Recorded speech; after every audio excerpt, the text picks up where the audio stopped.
So as you guys might have noticed, my PowerPoint doesn't exactly follow a specific theme. This first one is something about clouds. My second one is the YouTube. Third one is about hyperlinks. I did it like a cute little hyperspace type of thing. Cute and innovative ideas, graphs and tables, and so I tried to keep it relevant to the topics. And not every slide has the same boring background of just that in text. I tried to keep as little text on a PowerPoint as possible. But uh, some people might think that it's probably too far out of the way to come up with a different background of every single slide that you do. It's really not that difficult. Just a simple Google search will help you. So say if you were teaching about motion or doing the walk the line experiment that you guys do in well, I think knowing and learning. And so if it's motion, so I'm just going to search for motion. Something interesting is going to pop up.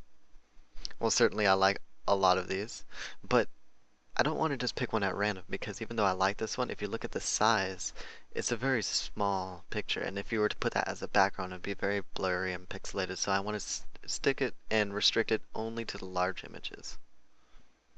So once I select the large images, I'm going to select one that I like. I like this one as a nice car. So I'm going to select it. I'm going to full size image it. And I'm going to click to make it go to its maximum resolution. And I'm just going to drag it to my desktop.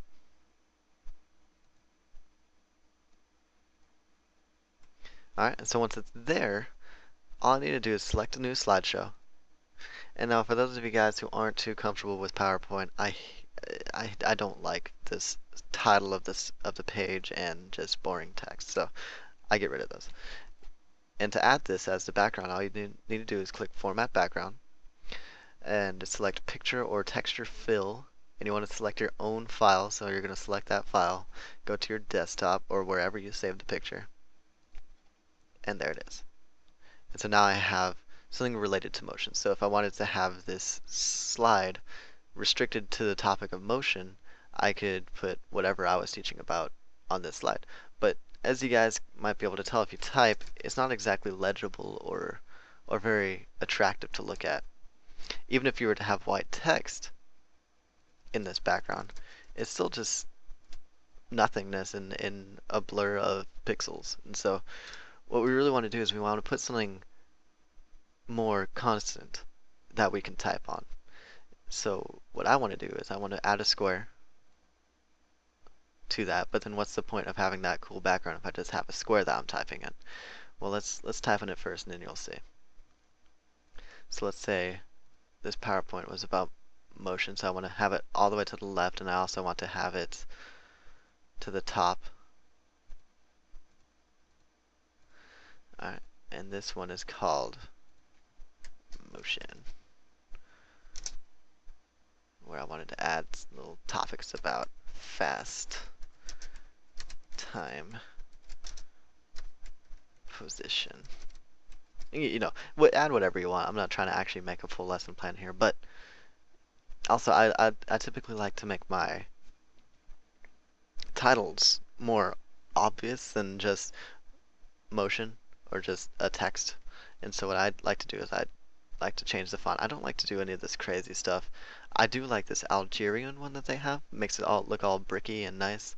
And so now you know what this topic is about. And you can enlarge these as well.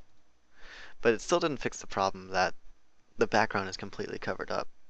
But before we get into how we fix that, let's try to select a color that we would like more with our background. Blue doesn't really go with our background. I think that since this car is black, a nice sleek black might work. So let's go with shape format. And I just want to change the color to black. And as well for the line.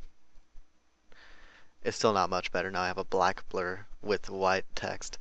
But this is also easily fixable. All you need to do is turn the transparency up. You don't want to turn it too high. So let's say something like 50. Same for the line.